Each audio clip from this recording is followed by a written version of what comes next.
Let's get some likes on this video. It has worked all year long. Wisconsin, Nebraska, Penn State, Ohio State, Big 10 Championship against Iowa. Let's get the most likes on this video we possibly can. Don't jinx it, because I am a big-time superstition guy, right? I wore the same outfit for pretty much every game. I've got this is the shirt. This is the Ohio State shirt, right? I love this shirt, the maize and blue right here. So I'm like, I got to wear this one. I wear this one against Georgia, so I'm wearing it on the show today.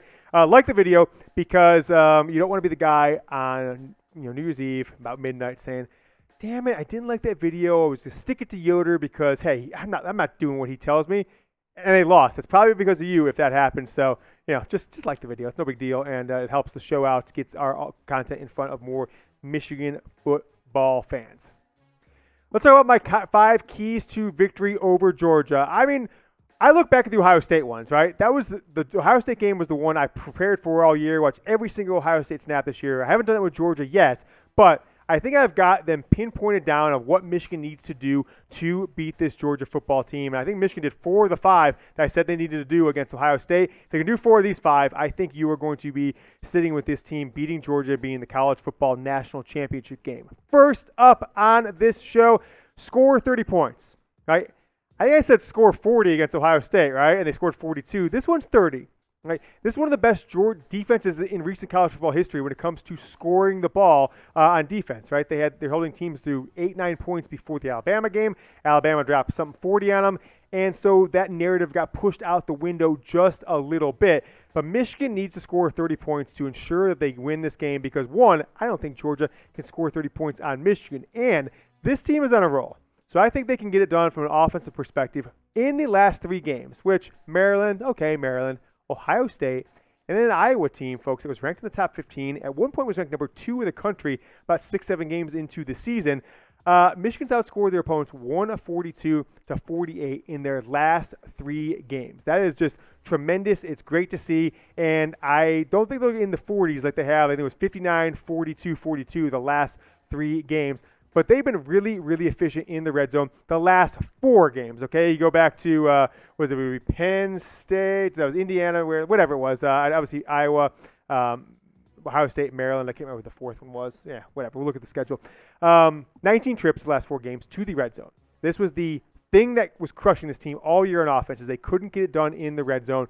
19 trips, 16 touchdowns, folks. 1 field goal. 1 turnover, and 1 kneel down. I believe that was the Penn State game. I could be wrong on that one in those last 4 games. So just terrific. The best red zone team in college football over the last 4 games. You want to be going in with a lot of momentum. Michigan's going in with momentum. Georgia going in with no momentum after getting absolutely smacked around against Alabama in the SEC title game. How about this stat, though? Michigan leads college football with plays over 50 yards. Who would have thought about this offense 2 years ago, last year, the first 3 or 4 games of this season? 17 plays, 50 yards or more on offense this season. That is number 1 in the NCAA. Shout out to Josh Gass, Jim Harbaugh, Mike Hart, Sharon Moore for putting together, Matt Weiss, for putting together a game plan and just a strategy that has worked to a T. This offense has turned into such a fun offense to watch, and they pull out 2 or 3 plays every single game that you're like, where the hell did that play come from? That is an awesome play. Check out this tweet, though. The 2 teams in the 21 college football season with the lowest percentage of sacks allowed. They're 2 totally contrasting styles of play, but with equal effect at protecting the college football. Their quarterback, Western Kentucky. Now, if you guys saw, the quarterback ended up breaking all the records, right, in their bowl game, right? He had like 6,000 yards passing, 62, 63 touchdown passes, only gave up 2.4% sacks. And then Michigan, number 2 in the country, 2.7% sacks. That's from Sports Source Analytics on Twitter. What a stat. And shout out to the offensive line. That's why they won the Joe Moore Award. Big time props to Josh Gass and Sharon Moore. Let me know what you guys think in the comments. Will Michigan beat Georgia? This segment is being recorded on our live Michigan Football Report Thursday, December 23rd. We're also going to put it on later on the channel a day or 2 after Christmas. So let me know why or yes. What'd you say there, Jimmy Chugs? My score prediction, folks, is coming up here in a little bit, so make sure you stick with us. Let me know, will Michigan beat Georgia? Lama Bryant says yes. Juan says yes. Keep the Y's flowing. Keep the N's flowing. And absolutely from Zachara. If you're watching us on demand, go down in the comments. Let me know, will Michigan beat Georgia, Y or N? The trick plays, right? they've been awesome this year. And they don't always have to be on like a crazy reverse or something like that. I even think the reverses to AJ Henning, which have been working all season long, can be considered trick plays. But let's just think about the ones in the last few weeks. First touchdown against Ohio State, right? You faked the pass to Donovan Edwards to the left, and then kind of almost behind the back to AJ Henning around the other side, touchdown Michigan around the edge. That was a great play. Against Iowa, you had the halfback pass from Donovan Edwards to Roman Wilson. That was a tremendous play. Against Maryland, you had a few of them, but how about the pass back to AJ Henning? I think it was Mike Barrett that threw that pass on the kickoff return. Right, what a play call for Michigan right there. That was an awesome one. So one big-time trick play that works, that is successful, that hopefully scores a touchdown. Michigan needs to have one of those in the bag against Georgia coming up. But we were talking about the big explosive offenses here a moment ago. Let's walk through all the 50-yard touchdowns that Michigan has had this season so far. Started off against Western Michigan with 3 of them. Ronnie Bell.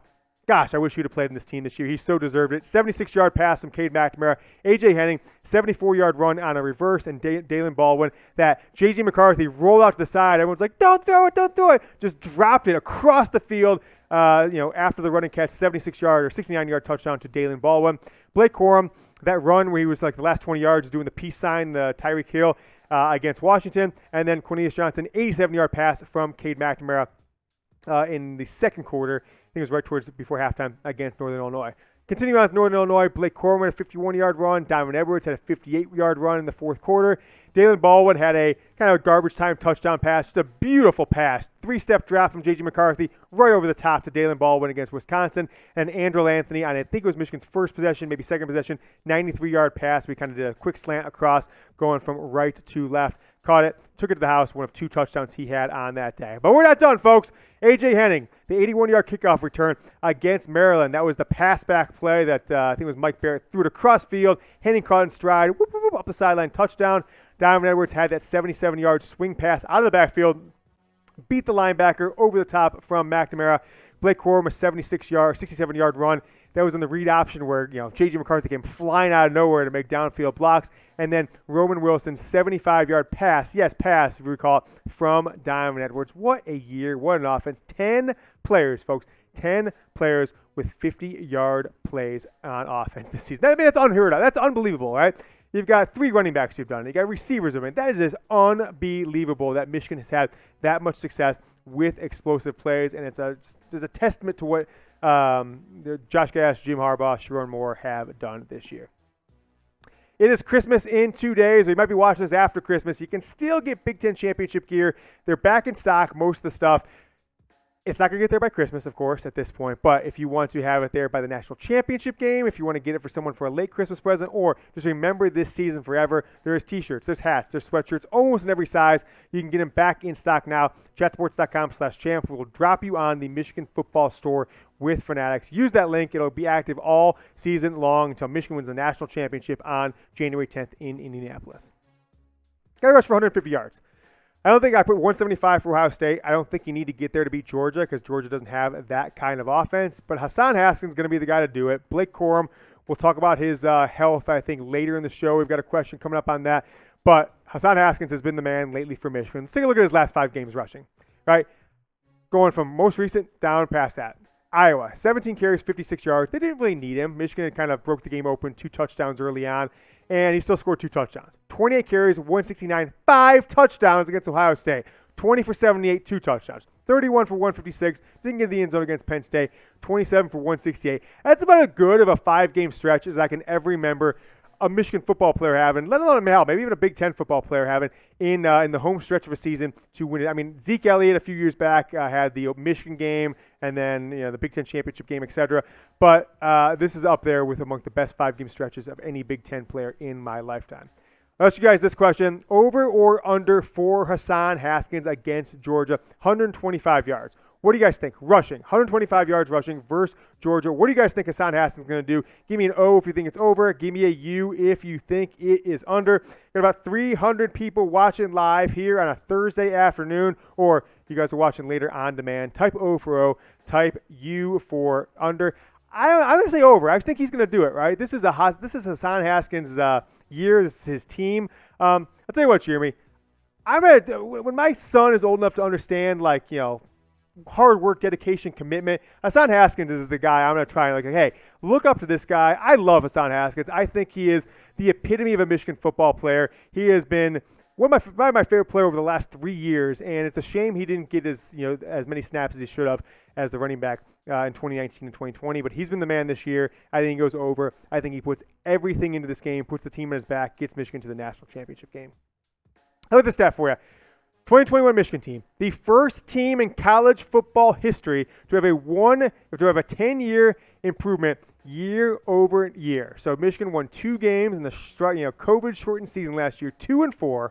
They're now 12-1, the first time in college football history. Now, it's a slanted stat, right? Michigan only played 6 games last year. It was a shockingly bad season out of nowhere, but they turned it around, right?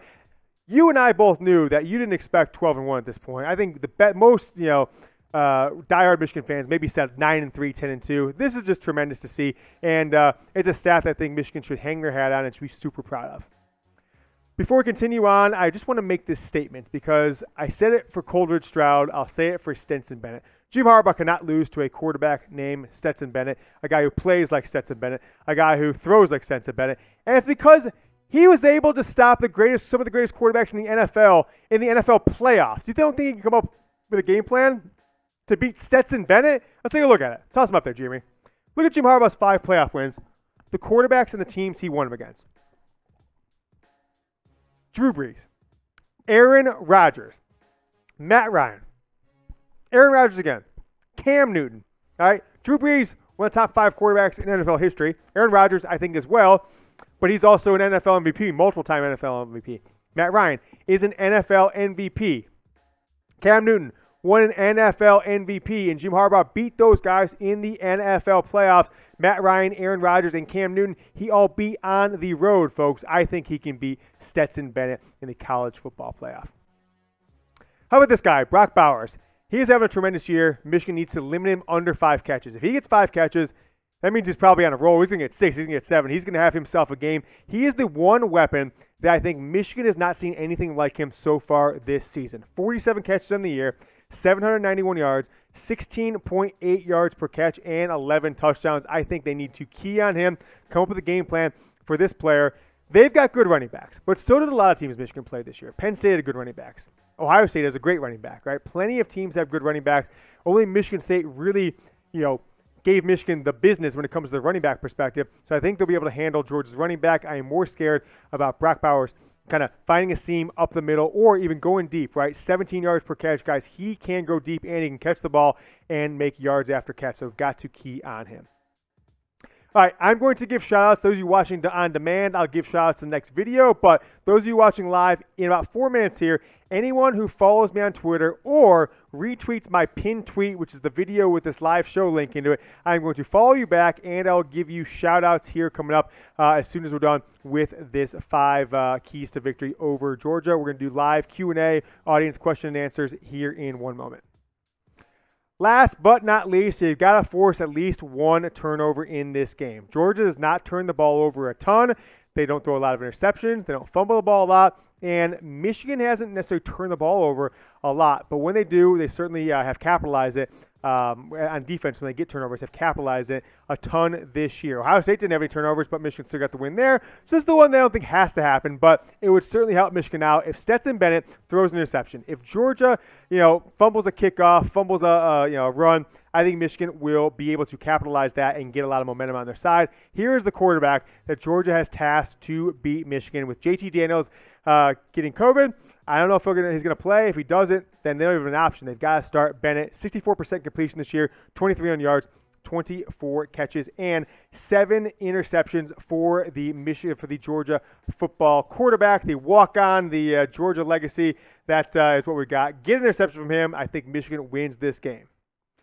My score prediction, folks, 30-17. I've got Michigan winning this game. I think it'll be much like the Ohio State game. Michigan will come out with their hair on fire, giving everything they got. The next 60 minutes, I want you to give everything you got, and they will control this game. I think it'll be bouts, so maybe they're down by a point or two, maybe down 10-7, whatever it is, but they will pull away with a running attack that takes down the front 7 of Georgia, which is probably the best in college football, and just imposes their will on them. And I think you're going to be looking at a great day from Diamond Edwards, Hassan Haskins, and Blake Corum in the running game.